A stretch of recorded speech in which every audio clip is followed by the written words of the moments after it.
मध्य नागपुर के विधायक प्रवीण दटके ने महाराष्ट्र विधानसभा में अल्पसंख्यक स्कूलों में मराठी विषय न पढ़ाए जाने और मराठी शिक्षकों की नियुक्ति न होने का मुद्दा उठाया। उन्होंने सरकार से मांग की कि ऐसे स्कूलों में मराठी शिक्षकों की नियुक्ति करने और मराठी विषय को नजरअंदाज करने वाली संस्थाओं पर कार्रवाई की जाए। साथ ही दटके ने पवित्र पोर्टल के माध्यम से हो रही शिक्षक भर्ती प्रक्रिया में विभागीय प्राथमिकता देने की भी मांग रखी। दटके की मांग पर स्कूली शिक्षा मंत्री दादा भुसे ने आश्वासन दिया है कि मराठी विषय न पढ़ाने वाले स्कूलों पर सख्त कार्रवाई की जाएगी और शिक्षक नियुक्ती प्रणाली में आवश्यक सुधार किए जाएंगे। आपण जर बघितलं असेल तर शासकीय ज्या काही शाळा आहेत त्याच्यामध्ये विना मुलाखत डायरेक्ट अपॉइंटमेंट अशा पद्धतीने पोस्टिंग केली जाते। ज्या संस्था या संदर्भामध्ये विना मुलाखत शिक्षकांची अपेक्षा ठेवतात त्या पद्धतीने त्या ठिकाणी शिक्षक प्रोवाइड केले जातात। आणि निश्चितपणे आपण जो काही मुद्दा या ठिकाणी उपस्थित केलेला आहे तिसऱ्या टप्प्यावर जात असताना अनेक सन्माननीय सदस्य महोदयांच्या खूप चांगल्या सूचना पण त्या ठिकाणी आलेल्या आहेत। या सर्व सूचनांचा सकारात्मक त्या ठिकाणी विचार करून पवित्र पोर्टल प्रणालीमध्ये आणखी चांगल्या काय सुधारणा करता येतील त्या दृष्टिकोनातून शिक्षण विभाग काम करेल। चला शेवटचा प्रश्न प्रवीण दटके थोडक्यात अगदी। अध्यक्ष महोदय, मी दादांचं मान्य मंत्री महोदयांचं अभिनंदन करतो की इतके कठीण विषय त्यांनी फार संवेदनशीलपणे हाताळले आहेत। नागपुरात मोठ्या प्रमाणात कारवाई सुरू झाली आहे, त्यामुळे मी त्यांचं अभिनंदन करतो। माझे दोनच प्रश्न आहेत। पहिला, हा जो अल्पसंख्यक दर्जा दिलेल्या शाळा आहे तिथे मराठी शिकवण्याकरता शिक्षक नाही। या आयोगाचे अध्यक्ष पॅरेखान यांच्यासोबत आम्ही दौरा केला, पण विषय मराठी शिकवायचा आहे, पण त्या शाळांमधल्या कुठल्याही शिक्षकाला मराठी शिकवता येत नाही अशी परिस्थिती आहे। याकरता अल्पसंख्याक आयोग पण प्रयत्न करतो आहे, पण माझी दादांना विनंती आहे की शिक्षण विभाग अशा अल्पसंख्याक शाळेवर जिथे मराठी विषय आहे तो शिकवण्याचं अनिवार्य आहे पण शिकवता येत नाही तिथे काही व्यवस्था करणार आहे का, अशा शाळांवर ते कारवाई करणार आहेत का, नंबर 1। नंबर 2, दादा पवित्र पोर्टलच्या माध्यमातून 2022च्या यादीतले इंटरव्ह्यू आता सुरू झाले आहेत।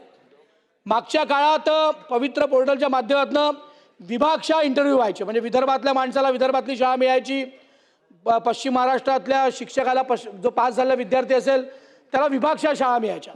पण यावेळेला पुणे मुंबईतले विद्यार्थी नागपुरात येऊन शाळांमध्ये इंटरव्ह्यू देऊन राहिले आहेत आणि त्या विभागातल्या विद्यार्थ्यांवर तसा पवित्र पोर्टलमध्ये ज्यांनी परीक्षा दिल्या त्यांच्यावर अन्याय होतो आहे। आणि 21 नंतर 22 या परीक्षेचे पवित्र पोर्टलचे जे काही याद्या आहेत त्या याद्यानुसार आपण इंटरव्ह्यू घेतो आहे।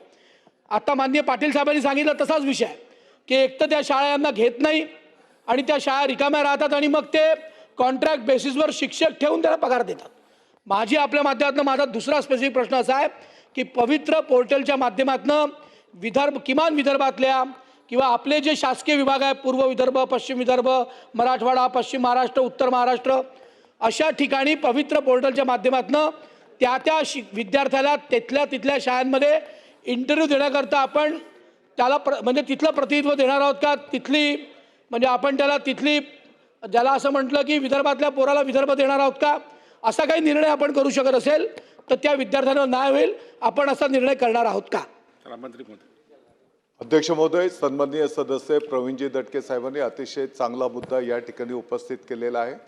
जसं मी सांगितलं की गुणवत्तापूर्ण शिक्षक आणि त्या ठिकाणी पारदर्शक पद्धतीने निवड झाली पाहिजे या भावनेतून जी काही पवित्र पोर्टल प्रणाली आलेली आहे त्याच्यामध्ये आपण जे सांगितलेलं आहे त्याप्रमाणे पण आपण येणाऱ्या काळामध्ये जे काही बदल करणार आहोत त्याच्यामध्ये या गोष्टींचा समावेश करणार आहोत। काही ठिकाणावरून अशाही सूचना आल्या की काही शिक्षक बांधव ऑलरेडी काही ठिकाणी त्यांना नोकरी मिळालेली आहे, परंतु ते पण परत त्या ठिकाणी अप्लाय करतात आणि मग त्या जागा त्या ठिकाणी अडवल्या जातात। आणि म्हणून या सर्व विषयांचा समावेश करून पुढच्या टप्प्यामध्ये आपण त्या ठिकाणी सुधारणा करणार आहोत। मराठी सर्व माध्यमांच्या शाळेंमध्ये शिकवणं बंधनकारक हा निर्णय शासनाने त्या ठिकाणी केलेला आहे। यामध्ये जर कोण कुचराई करत असेल तर ते बिलकुल सहन केलं जाणार नाही, त्याच्यावर कारवाई त्या संस्थेवर त्या शाळेवर त्या ठिकाणी केली जाईल। राष्ट्रगीताच्या नंतर राज्यगीत गाणं हे बंधनकारक हे सर्व माध्यमांच्या शाळेमध्ये त्या ठिकाणी करण्यात आलेलं आहे आणि सर्व माध्यमांच्या शाळेमध्ये या सर्व विषयांची प्रभावी अंमलबजावणी झाली पाहिजे। या दृष्टिकोनातून आपण सर्वजण त्या ठिकाणी प्रयत्न करूया.